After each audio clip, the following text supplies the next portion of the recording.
Hi everyone, this is our fifth and final lecture for part 1 of the Psychopharmacology, Brain Structure, and Development of Severe Mental Illness class. I am Dr. Julie Masesovic, and today I will talk about spirituality in the brain. Perhaps since you have chosen Sophia University, or ITP, as your graduate school, I can assume I'm talking to students who fall in the spiritual or questioning camp. Certainly, at Sophia University, we have a particular appreciation for and expertise in the realm of psychology and spirituality. And thankfully, there is a growing body of literature about spirituality and neuroscience. This is a difficult subject to cover in a short period of time. So my hope today is simply to spark your interest, give you some leads to follow up on, and inspire you to be the next generation of neurologically mindful transpersonal therapists. My objectives for this lecture are the following.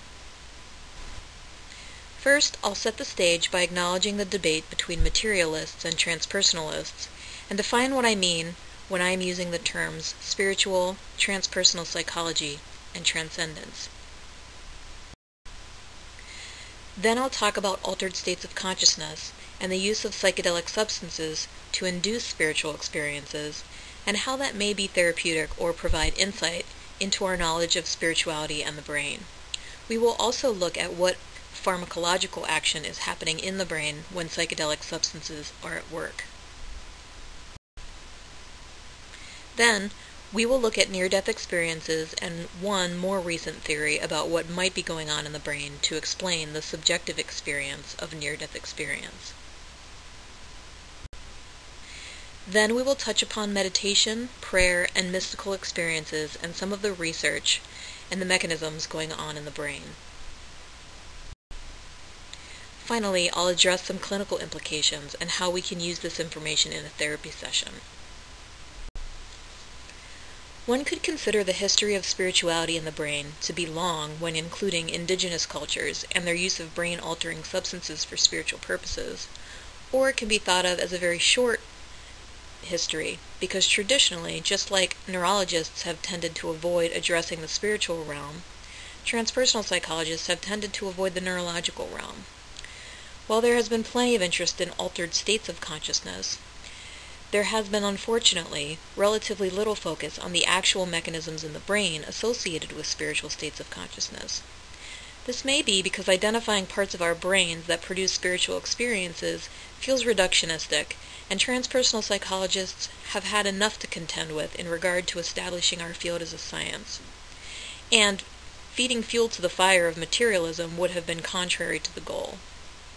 However, growing interest in this realm from a variety of sources is resulting in a steadily increasing foundation of research on prayer in the brain, meditation in the brain, near-death experiences, and how mystical experiences show up on brain imaging scans.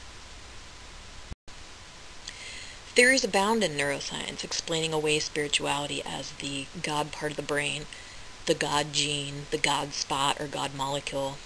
Materialist theories have suggested that human spirituality is a genetically inherited trait, because supposedly cave dwellers who got religion were more likely to survive than those who didn't.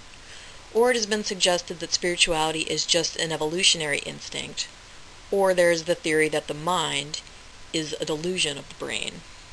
There was even a God helmet created to stimulate the areas of the brain thought to create spiritual experiences, in an effort to pinpoint spirituality in the brain and then prove it could be recreated. I will not discuss these theories here, only to say that, just like the fact that many humans have reported spiritual experiences does not prove that a higher power exists, so a God spot in our brain that identifies where the brain is active when these experiences occur does not prove that there is no higher power. Perhaps one day we will finally come to the conclusion, just like most of us did with the nature-nurture discussion, that it is not an either-or conversation, but rather a both-and. I encourage you to read Beauregard and O'Leary's 2007 book, The Spiritual Brain, for a review of these theories and why the authors believe they do not successfully minimize spiritual experiences to a neurobiological factor. So as is fitting to the topic, we abide by faith, and we do the best we can to sort through the theories and the research, and we look at our subjective experiences and that of others, and continue to question the truth with an open mind, if such a thing as the mind exists, and an open heart. Interestingly, the first chapter of William James's The Varieties of Religious Experiences is entitled Religion and Neurology. In this introductory chapter, James addresses medical materialism, and while he acknowledges the organic origins of states of mind, he too asserts that to assume this explains away religious experiences is, quote, illogical and arbitrary. In The Spiritual Brain, Beauregard and O'Leary put it nicely when they wrote, "An open-minded neuroscience can significantly contribute to a model of mind that is not a delusion, and tell us some important facts about spiritual, mystical experiences." Before we go any further, I think we need to define some terms. I'll start with spirituality. For brevity's sake, I'll steal the words of the author of a book I read in preparation for this lecture entitled The Spiritual Doorway to the Brain. The author is a neurologist named Kevin Nelson, MD, who, according to the book, is a recognized authority on the neurological processes of spiritual sensation in Lexington, Kentucky. Nelson wrote, "The term spiritual is generally applied to any human essence connecting us to an unseen world that defies scientific measurement, but which we nonetheless believe and feel exists, leaving traces here and there. It can refer to anything transcendent or something that deeply moves or transports us and connects us in one way or another to something larger than ourselves." Even in Nelson's description of spirituality, we begin to see one of the biggest challenges. If spirituality is not measurable, how do we relate it to science? How do we speak in a language that will be heard by scientists and the greater community of critics? Enter transpersonal psychology. The definition of transpersonal psychology that I am using comes from LaHoy and Shapiro's 1992 definition, which states, "Transpersonal psychology is concerned with the study of humanity's highest potential and with the recognition, understanding, and realization of unitive, spiritual, and transcendent states of consciousness." One thing most people cannot argue is that humans are having experiences they consider to be spiritual, and these experiences often have profound meaning for the person, and leave after effects of personal transformation, or in the very least, leave questions that are a catalyst for change and growth. Transpersonal psychology acknowledges, values, and emphasizes these experiences and their import for psychological well-being. Finally, I'll throw in a definition of transcendence from prominent existential humanistic psychologist James BUGENTAL. A core meaning of the term transcendence is going beyond. Going beyond, in particular, the dichotomies which we unthinkingly accept as the givens of our lives: good, bad, right, wrong, real, unreal, I, other, health, illness, growth, decline, life, death, God, human. It is not that we discard these comparisons, but that they are seen in a more inclusive perspective. Now, as we know, science and neurology have never been particularly good at moving beyond dichotomies, and so spirituality and science have never been an easy combination. And so I wondered about what would be considered spirituality in practice that we could look at in relationship to the brain. So I went back to my textbook. And when I searched the textbook of Transpersonal Psychiatry and Psychology, published in 1996, for mention of the brain, I found that even back then there was mention of meditation's effects on the brain, psychedelic drugs and transpersonal psychology, and a brief mention of the hope of one author for a proposed neuroanatomical model of near-death experiences. Also, there was a chapter on psychopharmacology and transpersonal psychology.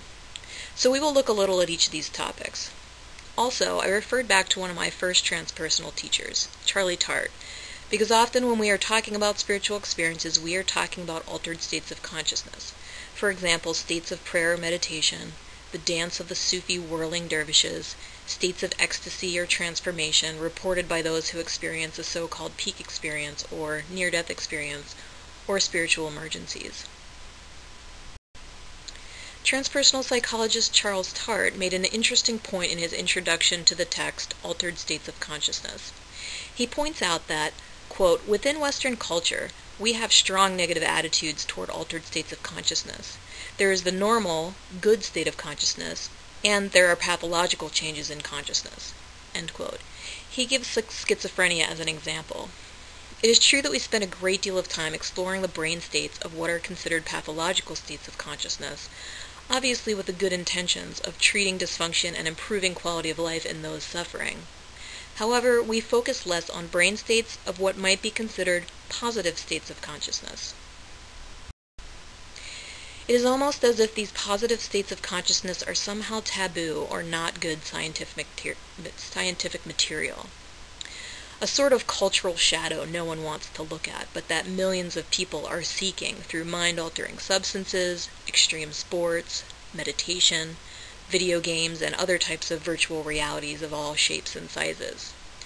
I think this is the bias that transpersonal psychology has struggled with all along. Charlie Tart's book, published first in 1969, is dedicated to exploring the positive states of consciousness that, as he says, many people will go to considerable trouble and effort to induce. Tart's book explores hypnagogic states, dreams, meditation, hypnosis, psychedelic drugs, and yoga. Part of the problem is obviously that transpersonal experiences can be very difficult to empirically study. Spiritual experiences generally happen to people not when they are hooked up to EEGs or lying in an fMRI scanner with the specific purpose of collecting data. Spiritual experiences happen in the intimate moments of everyday lives.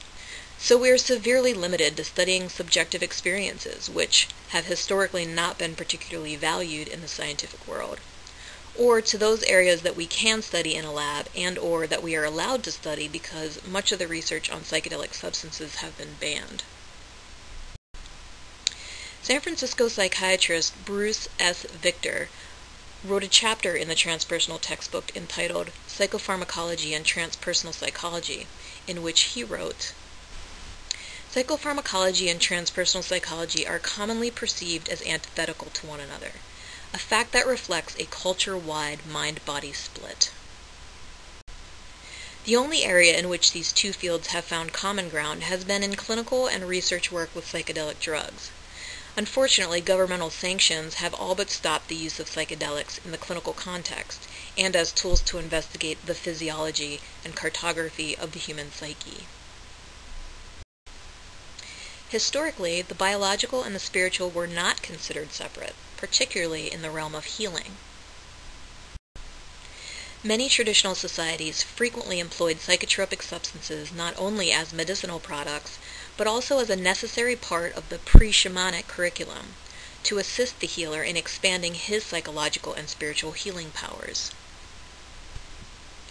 These substances were also employed by the non-shamanic members of traditional societies for worship and problem solving, for example, the peyote ritual among some Native American tribes. Victor identifies 4 factors that have contributed to the separation of the biological from the spiritual. First, Victor points out that this separation of biology and spirituality is an extension of the traditionally Western religious distinction between body and soul, or body and spirit. Next, he points to the fact that psychoanalytic psychology was based on a dualistic conceptualization of mind and body. He used Carl Jung as an example, stating that, quote, "Although the theories of Carl Jung are often seen as forming a conceptual bridge from the psychoanalytic to the transpersonal, they did little to include neurochemistry or neurophysiology as mediators of mental change." In fact, Jungian analysts often appear to subtly denigrate the biological and physiological factors, as though they are lower and less significant matters than the archetypal and transcendent reality. When I personally was attending ITP, specializing in somatic psychology, this was very much my experience. Somehow the spiritual outweighed the physical or neurological in importance. A third factor contributing to the divorce of the biological from the transpersonal or spiritual, according to Victor, is that early biological interventions for psychological dysfunction such as insulin therapy or electroconvulsive therapy, ECT, were not exactly focused on spiritual development. In fact, many have drastic side effects and were not palatable to those avowed to a transpersonal perspective. Lastly, Victor suggested that a trivialization of the biological in Western culture has contributed to the breach between the biological and the spiritual. He wrote, quote, "Traditional societies had clear and established rules regarding the use of mind-altering substances. There were specifications regarding who among the population were permitted to use them, when they could be used, what specific substances might be used, and why they were to be used on certain occasions." End quote. As an aside, I might add to this description behaviors that induce altered states of consciousness. In the past and in other cultures, rituals were performed with a purpose and with spiritual guidance, not the haphazard, unguided experimentation that we witness in today's world. Victor went on to say, quote, "In contrast to these societies, Western cultures in the 20th century emphasized the notion of recreational drug use. Faculty at prominent universities in this country indiscriminately handed out psychedelic drugs to their students, oblivious to the necessity of considering both setting, the environmental context of the proposed ingestion, and set, broadly the internal preparation of the user, in their use.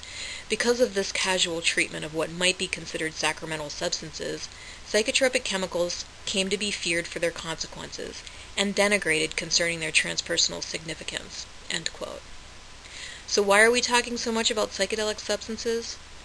Because substances known to affect the brain are also known to induce mystical or spiritual experiences. Therefore, we know the brain plays a role. So let's take a closer look at so-called psychedelic therapy. There is much to be said about the use of psychedelic plants for healing purposes, and a great deal of research has been and is being done about the psychotherapeutic benefits of psychedelic plants. But for today's lecture, I will focus on the significance of psychedelic substances as they relate to the brain and spirituality. Psychedelic is a descriptive term commonly used to refer to a set of psychoactive drugs that act on various neurotransmitters in the central nervous system to produce powerful psychological experiences, such as visual hallucinations, out-of-body experiences, and significant changes in cortical functioning, including cognition, perception, and mood. We can classify psychedelic drugs by their neurochemical action, giving us some insight into what is going on in the brain associated with the sometimes considered spiritual effects. Anticholinergic drugs, such as scopolamine, act as acetylcholine receptor blockers. While it is occasionally used recreationally for its hallucinogenic properties, the experiences are often extremely mentally and physically unpleasant, and frequently physically dangerous, so repeated use is rare. Catecholamine-like psychedelics, such as peyote and ecstasy, are those structurally similar to both catecholamine neurotransmitters, noradrenaline and dopamine, and the amphetamines, which would include methamphetamine. Presumably, these substances exert psychostimulant actions on dopaminergic neurons, enhancing energy, endurance, sociability, and sexual arousal. However, their psychedelic actions are probably ultimately exerted on augmentation of serotonin transmission by acting as agonists at postsynaptic serotonin receptors. These substances are classified as mixed dopamine and serotonin agonists. Some are found in nature and others are synthetically manufactured. Serotonin-like psychedelic drugs, like LSD and psilocybin in so-called magic mushrooms, work like agonists at serotonin receptors. Glutaminergic NMDA receptor antagonists, such as PCP and ketamine, were first developed as use as amnestic or analgesic drugs. They are thought to work by inhibiting NMDA receptors. And finally, salvinorin A, aka salvia, is an herb in the mint family that has been used for curing and for divination in traditional spiritual practices by the Mazatec peoples of Oaxaca, Mexico for many centuries.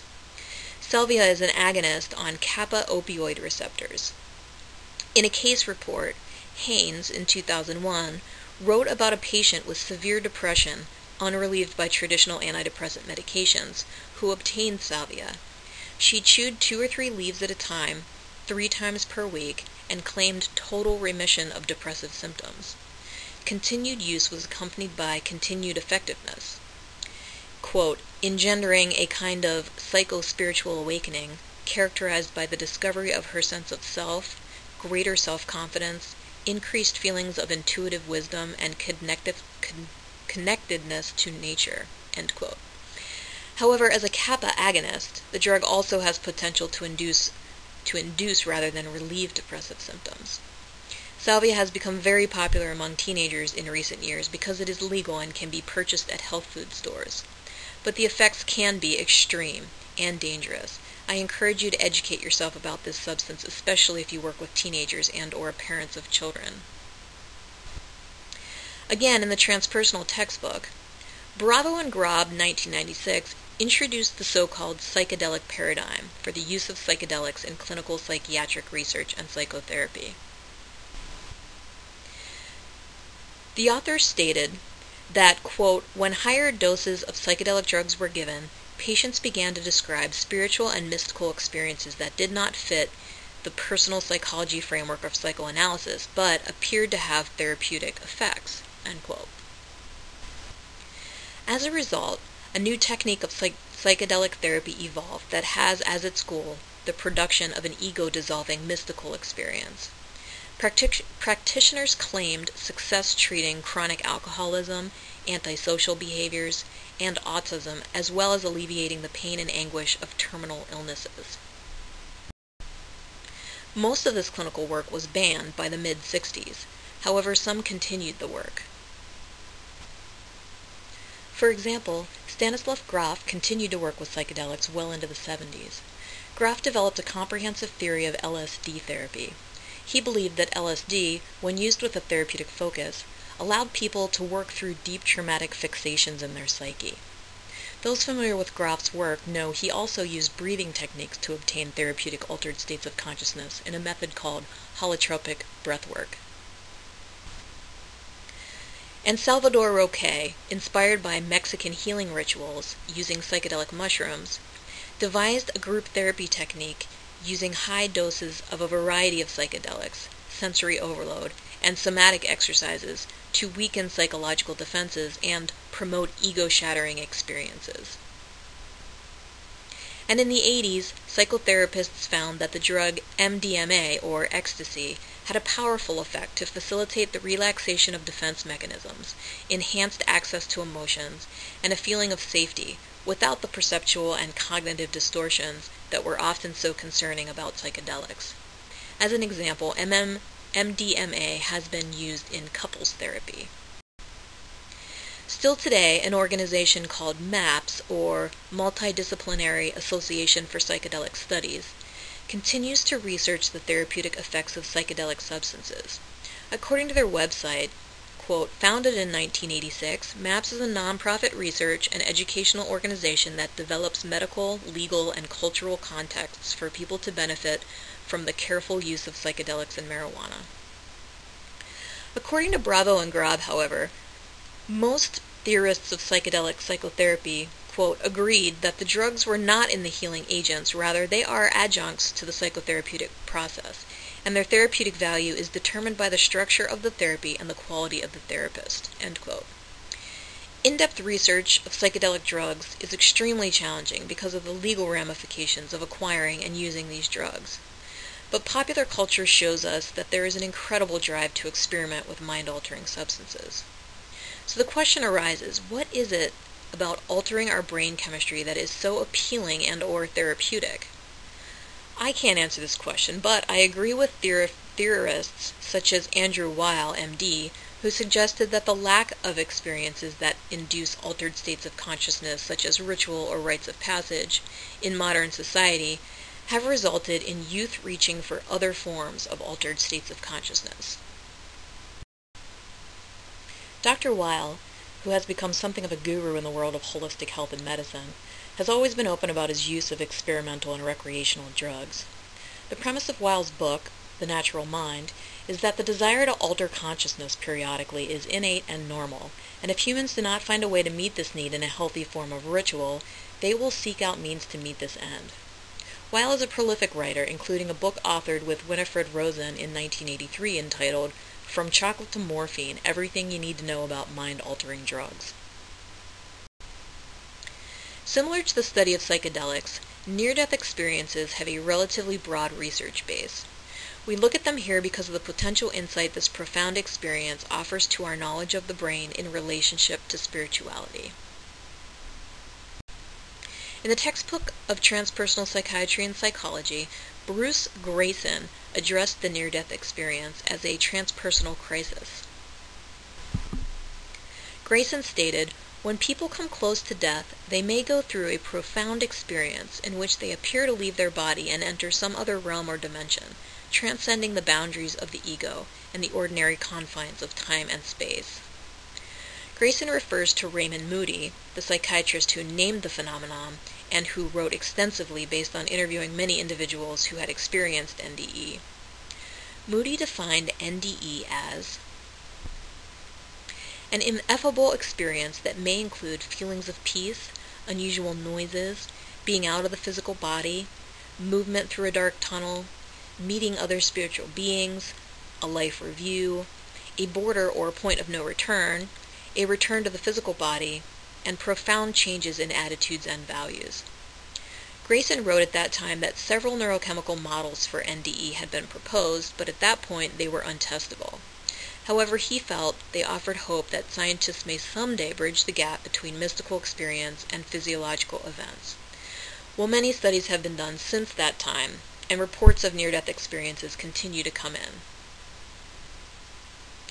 Errors in reporting in the past have led to a common misunderstanding that NDE happens to people who are clinically dead.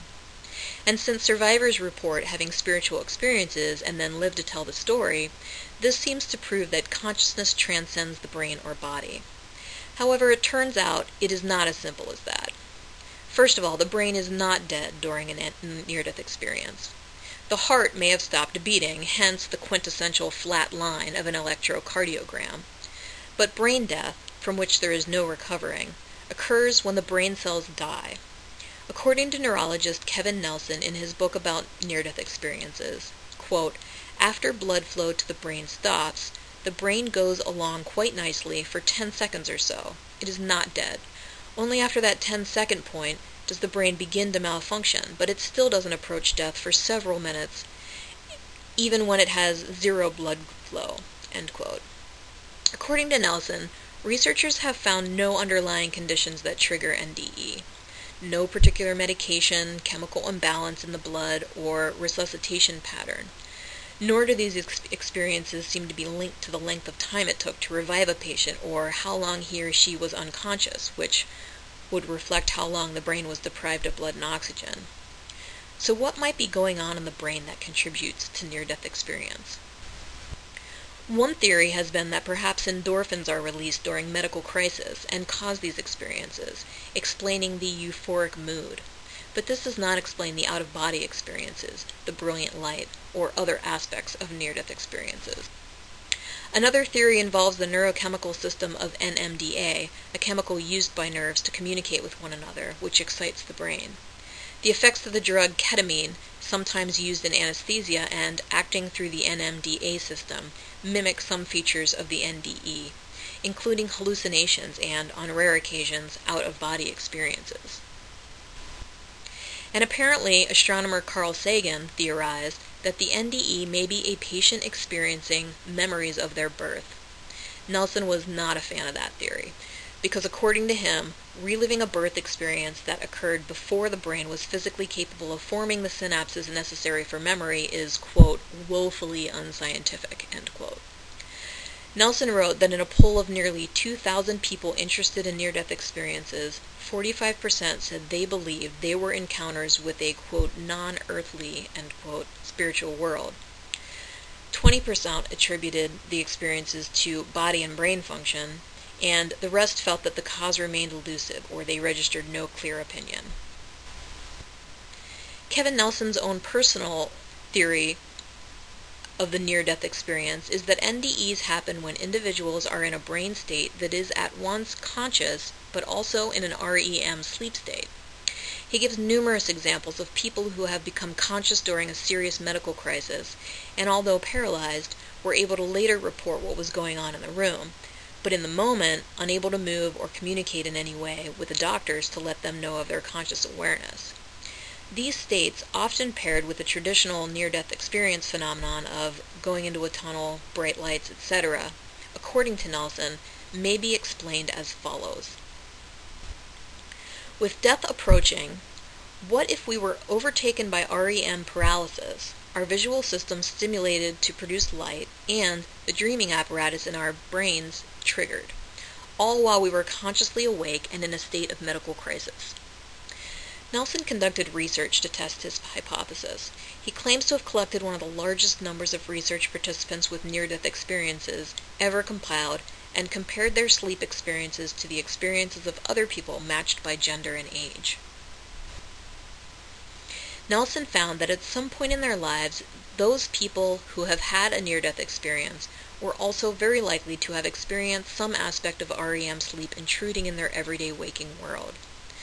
During the transition between being awake and being asleep, many of the research participants found that they became momentarily paralyzed or had visual or auditory hallucinations. This means that the brain mechanism that flip-flops between REM and wakefulness was different in people who have a near-death experience. Instead of passing directly between REM sleep and wakefulness, their brains were more likely to fragment and blend those states of consciousness. Nelson is not, according to his book, trying to merely explain away the experiences by locating them in the brain. Rather, he is trying to make the point that, quote, our spiritual experiences have instinctual qualities, originating in the most primitive parts of the brain, end quote. He proposes that the spiritual doorway in the brain is primal and connected at its root to the origin of life. In his epilogue, Nelson wrote, basing one's spirituality on science is as foolhardy as basing one's science on spirituality. No matter if we could know how every single brain molecule makes spiritual experience, why the brain is spiritual will remain for many of us our most treasured mystery. There is room in the brain for faith. Another area that has managed to accumulate a bit of research is regarding both prayer and meditation. In the early 2000s, Andrew NEWBERG at the University of Pennsylvania did some preliminary research with meditation and prayer using SPECT scans, or single photon emission computed tomography, which maps blood flow and metabolism after the injection of radioactive substances. Part of his research involved scanning Franciscan nuns while they performed centering prayer to open themselves up to the presence of God. Subjectively, they were reporting a, quote, loss of the usual sense of space, end quote. As a result of their studies, NEWBERG and Achille concluded, at the heart of our theory is a neurological model that provides a link between mystical experience and observable brain function. In simplest terms, the brain seems to have the built-in ability to transcend the perception of an individual self. We have theorized that this talent for self-transcendence lies at the root of the religious urge. NEWBERG's findings are reported in his 2001 book, Why God Won't Go Away, as well as several published studies. Follow-up research by Beauregard and Paquet in 2006 was designed to study the mystical union of Carmelite nuns. Mystical union was defined by Beauregard as a state in which one feels completely united with God, this being the ultimate goal of the contemplative Christian mystic. The first part of the study involved using fMRI scans on nuns as they recalled and then relived their most significant mystical experiences, as well as their most intense state of union with another human. They also scanned the nuns during a baseline condition, a normal, restful state, and had a control group. The second part of the study involved recording brain waves with the QEEG, or quantitative electroencephalography, which measures electrical patterns at the surface of the scalp that reflect brainwave patterns. Finally, the researchers asked the nuns to describe their subjective experiences so they could compare them to the scans. Conclusions from the research were that many brain regions, not just the temporal lobes, as was suggested with regard to the God spot theories, are involved in mystical experiences. Areas highlighted by the SPECT scans were the inferior parietal lobule, the visual cortex, the caudate nucleus, and the left brainstem, among others. Beauregard concluded that the results of our fMRI and QEEG studies suggest that religious, spiritual, and/or mystical experiences are neurally instantiated by different brain regions involved in a variety of functions, such as self-consciousness, emotion, body representation, visual and motor imagery, and spiritual perception. This conclusion correlates well with subjects' descriptions of RSMEs as complex and multidimensional.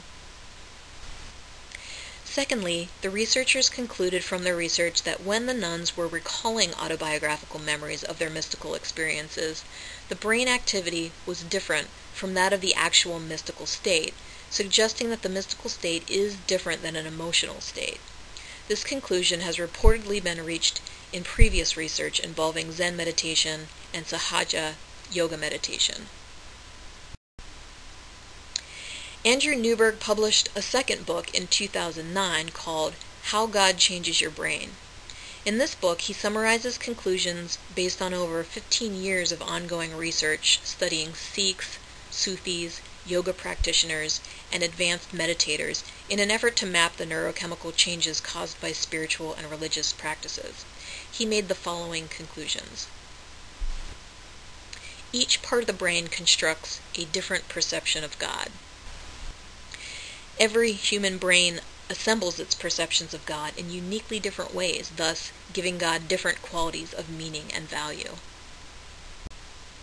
Spiritual practices, even when stripped of religious beliefs, enhance the neural functioning of the brain in ways that improve physical and emotional health. Intense, long-term contemplation of God and other spiritual values appears to permanently change the structure of those parts of the brain that control our moods, give rise to our conscious notions of self, and shape our sensory perceptions of the world.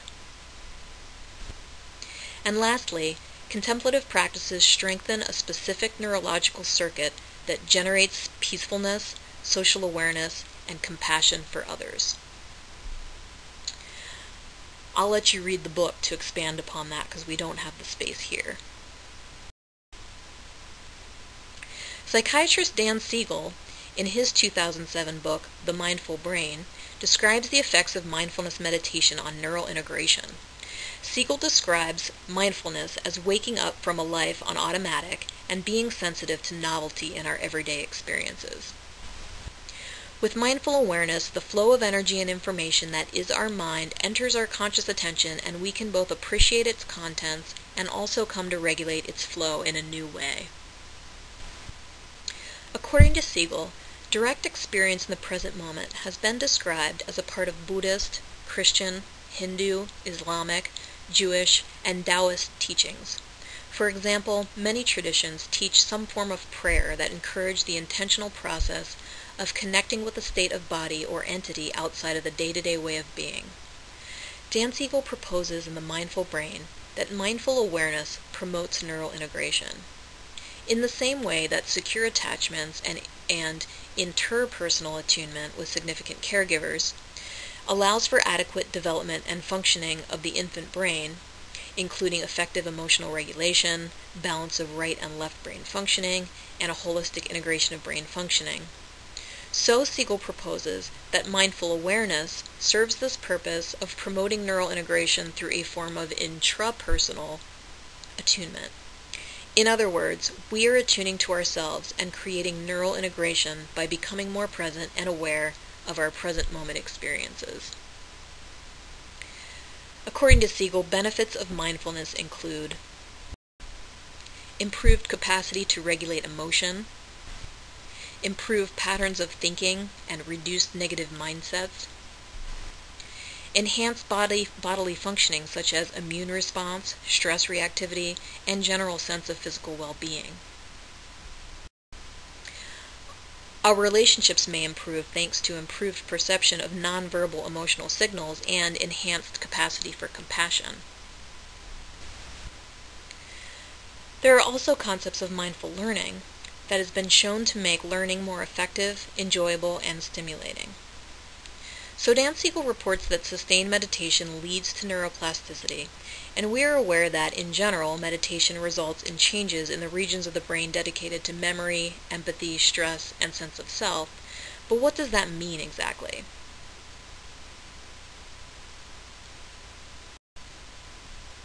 Here's a very quick snapshot of some of the research that's out there.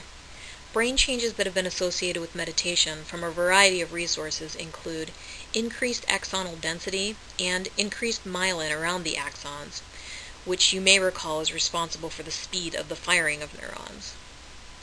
Research by University of Wisconsin neuroscientist Richard Davidson has shown that experienced meditators exhibit high levels of gamma wave activity and display an ability, continuing after the meditation session is ended, to not get stuck on a particular stimulus.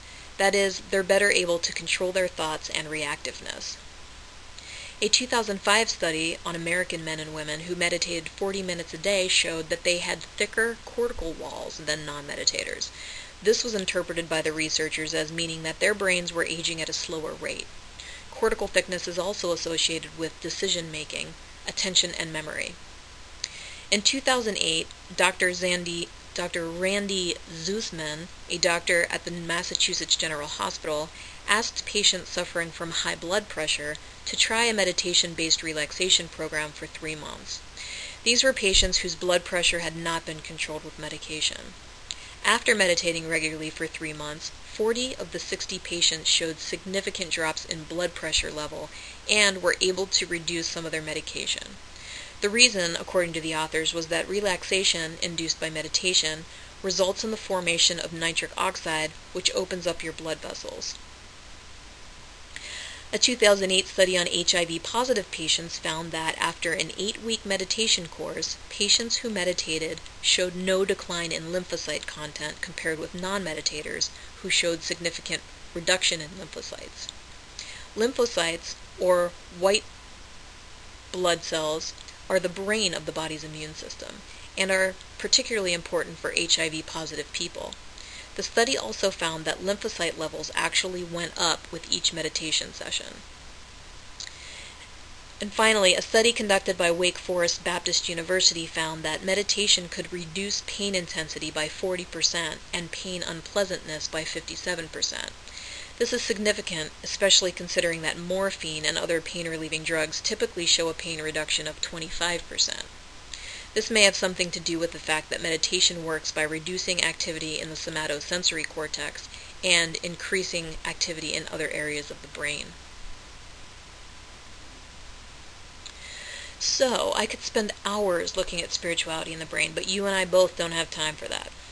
Clinically speaking, whether you are an atheist or a fervent believer in a higher power, as psychologists and therapists, we must be willing to explore our clients' faith, or lack thereof, with them, and it is in our best interest to understand the importance of spirituality to many people, in whatever form that takes. Some of the clinical implications include the following. I personally believe that the therapeutic relationship in and of itself can be a transpersonal experience. Like BUGENTAL said about transcendence, sometimes involving moving beyond the I and the other, we as therapists have the opportunity to participate at a very intimate level in the neuroplasticity of the client's brains by way of interpersonal attunement. I believe some of these interactions transcend what we might commonly describe as therapist-client relationships and engage what may be most closely described as an experience of active unconditional love. Given the proven effects of meditation and prayer on the brain, encouraging our clients to discover a practice that fits for them in light of this knowledge can be profoundly healing. More and more modalities are incorporating mindfulness in their procedures, but outside of manualized treatments, we can be encouraging these types of practices for our clients. Allowing clients to talk about their spiritual experiences and being supportive and validating of their altered states of consciousness and helping them to make sense of and see the benefits of such experiences can be profoundly transformative for a client. Whether we want to define these experiences as spiritual or not is not as significant as the need to make sense of the experiences and helping the client to attach meaning to what has occurred. Often providing the space to discuss it can allow the client to move to the next stage of growth or self-discovery as a result of the experience, maybe even a transformative understanding. In addition, being able to engage your client around the reasons they may be using drugs to obtain altered states of consciousness, instead of replicating a stance of drugs are bad, will open a door of understanding and rapport with a client who may be struggling with addiction and relapse. And then also being aware that altered states of consciousness occurs even within the therapeutic session. With careful observation and checking in with the client, we can use these altered states of consciousness to enhance the therapeutic benefit. And so while we have neither explained away spirituality as a specific brain center, nor have we proven that God exists, I hope I have at least exposed you to another way of looking at one or more of these topics and encouraged future research. Thank you for listening, and thank you for participating in this class. I look forward to working with you again next semester.